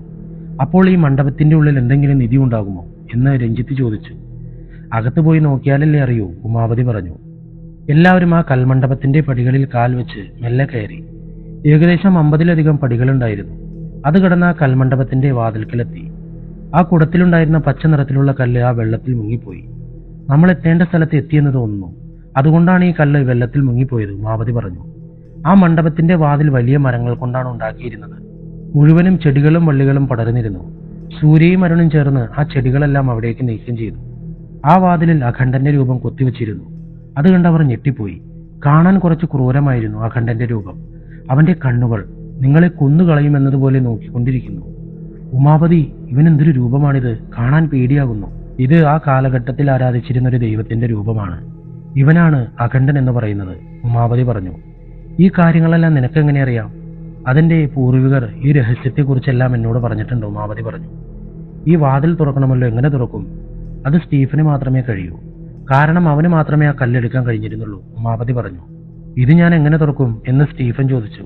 അതൊക്കെ നിനക്ക് കഴിയും, പോകുക, രഞ്ജിത്ത് പറഞ്ഞു. കയ്യിൽ ആ പച്ചക്കല്ല് ഏന്തിയ സ്റ്റീഫൻ ആ വാതിലിന്റെ മുന്നിൽ നിന്നു. വാതിലിന്റെ ഒരറ്റത്ത് ചെറിയൊരു ദ്വാരം കണ്ടു. അതിൽ ആ കല്ല് വെക്കാമെന്ന് സ്റ്റീഫൻ തീരുമാനിച്ചു. മെല്ലെ പോയി ആ കല്ല് ആ ദ്വാരത്തിൽ ഉറപ്പിച്ചു. ഭീകരമായൊരു ഇടിമുഴക്കം കേട്ടു. വാതിൽ തുറക്കുമെന്ന് പ്രതീക്ഷിച്ച അവർക്ക് നിരാശയാണ് ബാക്കിയായത്. അരമണിക്കൂറായി അവർ ആ സ്ഥലത്ത് കുത്തിനിന്നു. വാതിലുകൾ തുറന്നില്ല. എന്താ സ്റ്റീഫനിത്? വാതിൽ ഇനിയും തുറന്നില്ലല്ലോ, നിനക്ക് മാത്രമേ ആ വാതിൽ തുറക്കാൻ കഴിയൂ എന്ന് ഉമാപതി പറഞ്ഞല്ലോ, രഞ്ജിത്ത് ചോദിച്ചു. ആ ദ്വാരത്തിൽ ഉറപ്പിച്ചിരുന്ന പച്ച നിറത്തിലുള്ള കല്ല് സ്റ്റീഫൻ തന്റെ കൈകൊണ്ട് വലിച്ചെടുത്തു. ഇതിന്റെ ഉള്ളിൽ എന്താണുള്ളതെന്ന് അറിയില്ലല്ലോ എന്ന് പറഞ്ഞ സ്റ്റീഫൻ വീണ്ടും ആ ദ്വാരത്തിൽ തന്റെ കൈവച്ചു. ആ കൈകൊണ്ടാണ് പച്ച നിറത്തിലുള്ള കല്ല് കടലിൽ നിന്നും എടുത്തപ്പോൾ അപ്പോഴുണ്ടായ മുറിവ് അവന്റെ കയ്യിൽ പതിഞ്ഞിരുന്നത്. ആ മുറിവുള്ള കൈ ആ ദ്വാരത്തിന്റെ ഉള്ളിലേക്ക് പോകുമ്പോൾ പെട്ടെന്ന് അവന്റെ കൈ എന്തോ ഒന്ന് വലിച്ചു. അതേസമയം ആ മരവാതിൽ മുഴുവനും പച്ച നിറത്തിലുള്ള വെളിച്ചം തിളങ്ങി. ആ മരവാതിലിൽ നിന്നും അഖണ്ഡന്റെ കണ്ണുകളിലൂടെ കറുത്ത പുക പുറത്തേക്ക് വരാൻ തുടങ്ങി.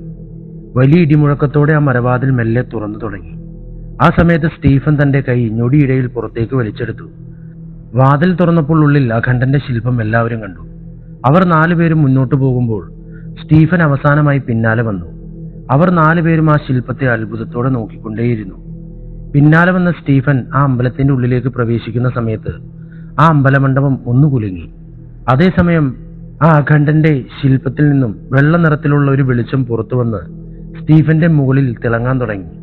മെല്ലെ മെല്ലെ ആ വെള്ള നിറത്തിലുള്ള വെളിച്ചം അവന്റെ തലച്ചോറിലേക്ക് കടന്നുപോയി. ആ വേദന താങ്ങാനാവാതെ സ്റ്റീഫൻ അലറിക്കൊണ്ടേയിരുന്നു. അവർ 4 പേരും സ്റ്റീഫനെ തുറച്ചു നോക്കി. കൃത്യമായി ആ വെളിച്ചം മുഴുവനും അവന്റെ തലച്ചോറിൽ കയറി കഴിഞ്ഞപ്പോൾ സ്റ്റീഫന്റെ ബുദ്ധിയിൽ ഭാവി മുഴുവനും കാണാൻ തുടങ്ങി. തന്നെ ആരോ കൊല്ലാൻ പോകുന്നുവെന്ന് അവൻ വിചാരിക്കുമ്പോൾ അവന്റെ തലയെ ലക്ഷ്യമാക്കി ഒരു ഉണ്ട വന്നു. അവൻ പെട്ടെന്ന് തല വെട്ടിച്ചു. അതേസമയം മറ്റൊരുണ്ട വേഗത്തിൽ പാഞ്ഞുവന്ന് അവന്റെ നെഞ്ചിൽ തുളച്ചു കയറി. ഉമാപതി കയ്യിൽ റിവോൾവറുമായി തിരിഞ്ഞു നോക്കി. പിന്നിൽ രഞ്ജിത്ത് കയ്യിൽ റിവോൾവറുമായി നിന്നിരുന്നു. രഞ്ജിത്ത്, നീ എന്തിനാണ് അവനെ വെടിവെച്ചത് എന്ന് ഉമാപതി വേഗത്തിൽ ചോദിച്ചു. എന്താ ഉമാപതി, നീ ദൈവമായി മാറാനാണോ നോക്കിയത് എന്ന് പറഞ്ഞ് രഞ്ജിത്ത് ചിരിക്കാൻ തുടങ്ങി. എന്നെ കൊല്ലാൻ നോക്കുകയായിരുന്നോ? നിന്റെ ഡയറിയിൽ എഴുതി വെച്ചിരുന്ന എല്ലാ കാര്യങ്ങളും ഞാൻ വായിച്ചു, അത് നീ ഉറങ്ങിക്കൊണ്ടിരുന്നപ്പോൾ എന്ന് പറഞ്ഞവൻ ഉറക്കെ ചിരിക്കാൻ തുടങ്ങി. സ്റ്റീഫന്റെ തലയ്ക്ക് മുകളിൽ വെള്ള നിറത്തിലുള്ള വെളിച്ചം വീണ്ടും പുറത്തു വരാൻ തുടങ്ങി. ഉമാപതി, കുറച്ചു സമയത്തിന്റെ ഉള്ളിൽ ഭാവി പ്രവചിക്കുന്ന ദൈവം ഞാനായിരിക്കും. സൂര്യ, അരുൺ, നിങ്ങൾ 2 പേരും ഉമാപതിയുടെ കൈപിടിച്ച് കെട്ടിയിടുക, രഞ്ജിത്ത് പറഞ്ഞു. സൂര്യയ്ക്കും അരുണിനും ആ രഹസ്യം അറിയാത്തതുകൊണ്ട് അവർക്കവിടെ എന്താണ് സംഭവിക്കുന്നതെന്ന് ഒന്നും മനസ്സിലായില്ല. ജീവൻ പോയിക്കൊണ്ടിരിക്കുന്ന സമയത്ത് സ്റ്റീഫൻ ഒരു ഓർമ്മ വന്നു. അഖണ്ഡന്റെ മുന്നിൽ കുമ്പിട്ടു. അഖണ്ഡൻ, ഞാൻ നിന്നെ ദൈവമായി അംഗീകരിക്കുന്നു, എന്നെ എങ്ങനെയെങ്കിലും രക്ഷിക്കണം എന്ന് പ്രാർത്ഥിച്ചു. അത്രമാത്രം. അഖണ്ഡന്റെ ശില്പത്തിലുള്ള കണ്ണുകൾ തുറന്നു. അതിൽ നിന്നും ഒരു കറുത്ത രൂപം വേഗത്തിൽ പുറത്തു വന്ന് ആ സ്ഥലം മുഴുവനും കുലുങ്ങി. ആ മണ്ഡപം ഇടിഞ്ഞു വീണു. നിമിഷ നേരം കൊണ്ട് എല്ലാവരും അതിൽ കുടുങ്ങി ജീവൻ വെടിഞ്ഞു. 2 ദിവസത്തിന് ശേഷം ആ നിഗൂഢമായ ദ്വീപിനടുത്ത് ഒരു വലിയ കപ്പൽ വന്നുകൊണ്ടിരുന്നു. കപ്പലിന്റെ മുകൾ തട്ടിൽ നിന്നിരുന്നവൻ വേഗത്തിൽ താഴേക്കോടി. ക്യാപ്റ്റൻ, ക്യാപ്റ്റൻ, അവിടെ ഒരു ദ്വീപ് കാണുന്നുണ്ട്. ദ്വീപുകളോ? ഈ ഭാഗത്തോ? ഇല്ല, തീർച്ചയായും ഉണ്ടാകില്ല, ക്യാപ്റ്റൻ പറഞ്ഞു. ഇല്ല ക്യാപ്റ്റൻ, ആ ഭാഗത്തൊരു ദ്വീപ് കാണുന്നുണ്ട് എന്ന് പറഞ്ഞ് ക്യാപ്റ്റനെ മുകൾ തട്ടിലേക്ക് കൂട്ടിക്കൊണ്ടുപോയി. ക്യാപ്റ്റൻ അവിടെ നോക്കിയപ്പോൾ അവന്റെ കണ്ണിൽ ഒരു ദ്വീപ് കണ്ടു. ആ ദ്വീപിനെ ലക്ഷ്യമാക്കി അവർ കപ്പലോടിച്ചു. കുറച്ചു സമയത്തിന്റെ ഉള്ളിൽ തീരത്തെത്തി. തീരത്ത് അവർക്ക് വേണ്ടി കാത്തിരിക്കുകയായിരുന്നു സ്റ്റീഫൻ. വരൂ ക്യാപ്റ്റൻ ഫ്രാൻസിസ്, നിങ്ങൾക്ക് വേണ്ടിയാണ് 2 ദിവസമായി കാത്തിരിക്കുന്നത്, സ്റ്റീഫൻ പറഞ്ഞു. എന്റെ പേര് നിങ്ങൾക്ക് എങ്ങനെ അറിയാം എന്നാ കപ്പൽ ക്യാപ്റ്റൻ ചോദിച്ചു. ചിരിച്ചുകൊണ്ട് സ്റ്റീഫൻ, എനിക്കെല്ലാം അറിയാം. ഇനിയും 2 ദിവസത്തിന്റെ ഉള്ളിൽ നിങ്ങളുടെ കപ്പൽ വഴിയാണ് ഞാൻ എന്റെ വീട്ടിലേക്ക് പോകാൻ പോകുന്നത് എന്ന് പറഞ്ഞു. ഇത് പറഞ്ഞുകൊണ്ടിരിക്കുമ്പോൾ അവന്റെ പിന്നിൽ ഒരു കറുത്ത രൂപം നിന്നിരുന്നു. മെല്ലെ തിരിഞ്ഞ ആ കറുത്ത രൂപത്തെ നോക്കി. അത് അവനെ നോക്കി മെല്ലെ ചിരിച്ചു.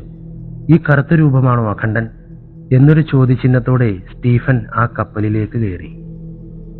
അങ്ങനെ ഈ കഥ അവസാനിച്ചിരിക്കുന്നു. ഇഷ്ടപ്പെട്ടെന്ന് കരുതുന്നു. വീണ്ടും നല്ല കഥയുമായി വരാം. Love you.